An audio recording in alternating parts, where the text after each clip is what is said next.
Our water quality crisis isn't over. New heart-wrenching images tonight.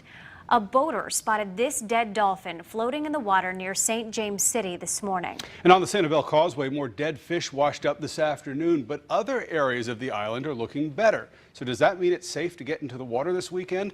Night Beat's John-Carlos Estrada talked to experts on Sanibel to find out if it's worth the risk. John-Carlos. Chris, that's right. We're here at the Lighthouse Beach on Sanibel, but there is either no fish or just a few fish, dead fish here when we were here earlier today when there was sunlight out. But just because you don't see dead sea life, does that mean that the red tide is gone? You actually still have the itch in the back of your throat as well as the occasional cough, and there is a beach hazard advisory through tomorrow night here. The Hiles arrived at Sanibel today on vacation from the UK. There's gaps between them. It's not bad at all. And here, there's hardly any at all. They, along with the others, seen hardly anyone on the beach or fish wash ashore, but the smell and itch of red tide remains.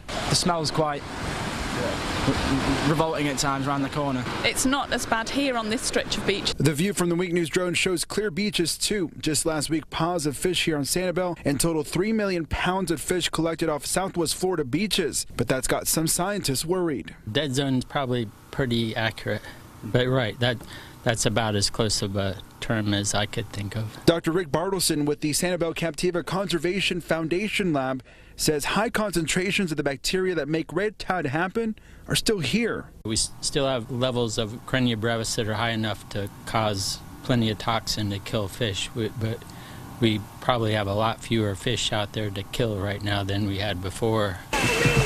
Further north, conditions better, people actually swimming in the water, but red tide can cause irritation and burning eyes.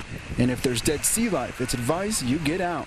But what's concerning about this year's red tide season, the type of sea life that has died off this new dead zone. Worms on the bottom or the crabs. We've seen a lot of snails that have been killed by it, and horseshoe crabs. The concentrations of red tide got so high, it killed a lot of things that don't normally die in a red tide.